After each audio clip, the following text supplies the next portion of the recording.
Hello, everybody. How are you? Hope everything is fine from your side. Thank you very much for a great feedback for my earlier Facebook Live session. Well, you all know, most of you, my friends and my relatives, you're all aware that, um, one of the favorite things which I love as part of my job is traveling. The last 12 to 13 years, I have been traveling a lot. And one thing which I'm really missing in the last 6 months is my ability to travel. In fact, by today, I'm almost completing 6 months of stepping out of Edison, New Jersey, and also an ability to go and take a flight. One of the recent news that is there, especially for those who regularly travel, that has caught their attention, is the way the US or the American Airlines, the US big three airlines, namely the Delta Airlines, American Airlines, and the United Airlines, have changed one of their major policy. In this last 10 plus years of my travel here in US, my companies or my clients, whoever has paid for my tickets or even my own self, we have actually paid a lot of money on the change fee. Even if you want to go on an earlier flight, they used to charge $75.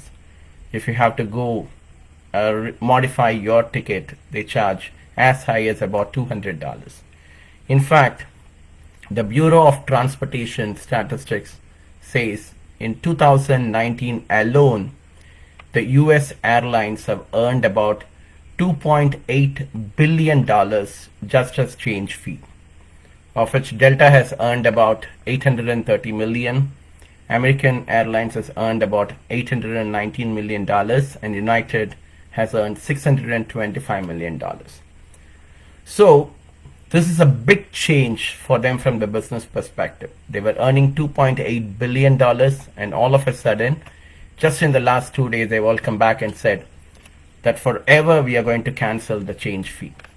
But at the same time, if you look at it, there's another airlines called the Southwest Airlines, which is very people friendly, passenger friendly, and they have never charged anything on change fee all this time. They don't charge for the first two baggage, it's all free.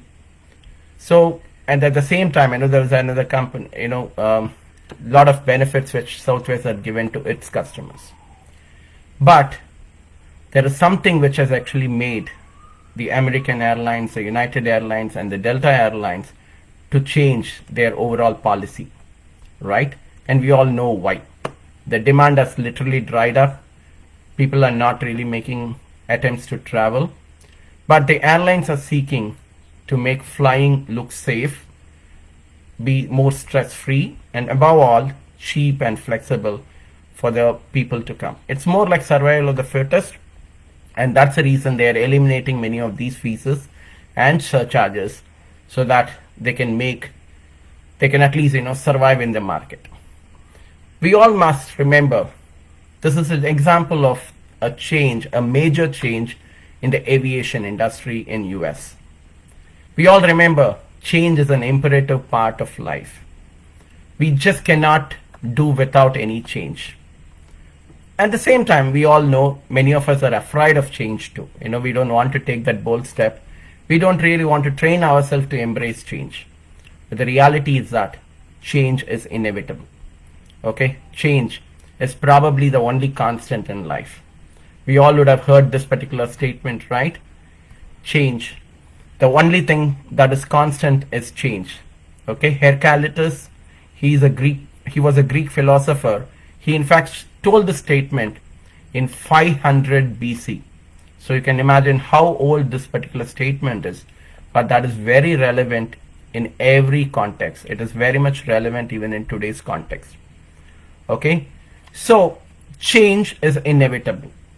Okay, it is an imperative part of our life.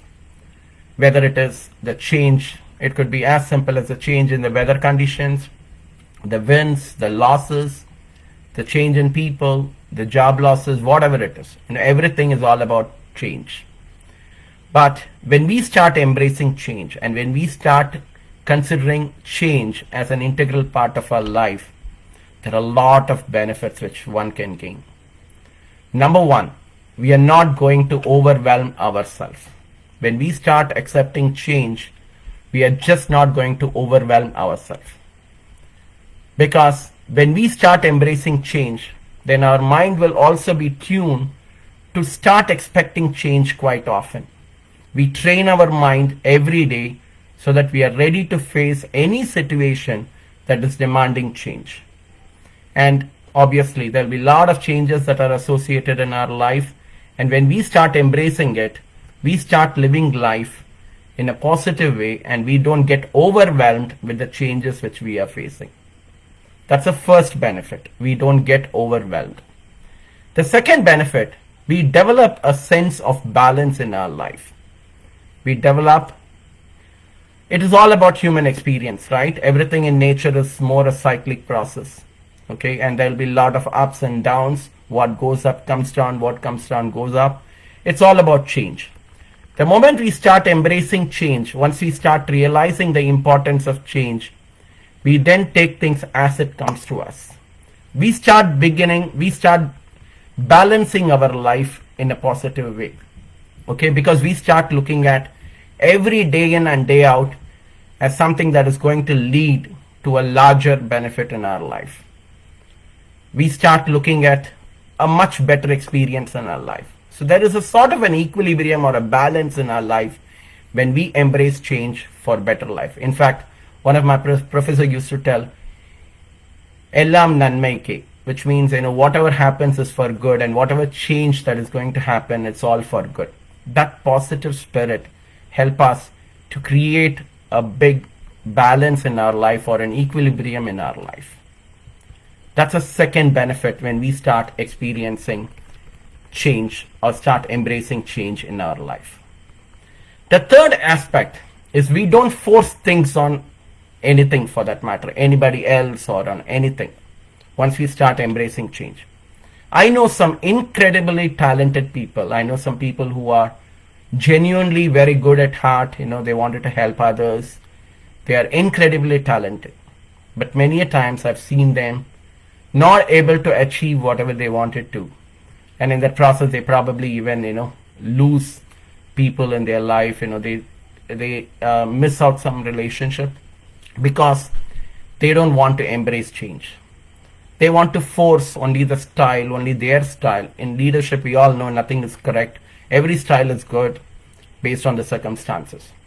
But when they start forcing their ideas, when they're forcing their style on others, that's when they probably try to miss out on many of the things.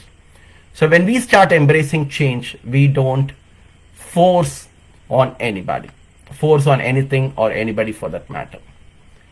The fourth and most important aspect when we start embracing change is that we become more grateful. We become more thankful to whatever is happening in our life. We start accepting things as it comes. We start acknowledging whatever is happening for us. Our life completely changes when we change our attitude towards life. We become more grateful around anything and everything which is happening. We start appreciating everything and everyone around us. Above all, we start appreciating our own self. So, change is the only constant in life. To recollect, when we start accepting change, we don't overwhelm ourselves. We develop a sense of balance. We don't force things anymore. And above all, we become more thankful and grateful to whatever is happening around us. I know change is always difficult. It is not that easy. It is not something which it is easier to be told to embrace change, but very difficult to implement. Maybe let's talk more about it in the coming days on some techniques, some of the methodologies which are available for us to embrace change. Till then, thanks for your time. Stay safe, stay healthy. Bye.